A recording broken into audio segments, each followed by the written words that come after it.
ना, तुला काय खायचंय? तुला काय आणू?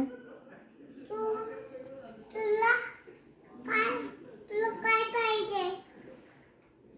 तुला काय चपाती खायची आहे का भात खायचा आहे?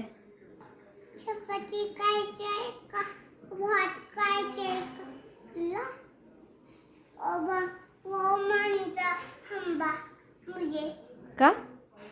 वो बोला मुझे अयो वो चली घर को. बाय बाय हंबा. इधर देख.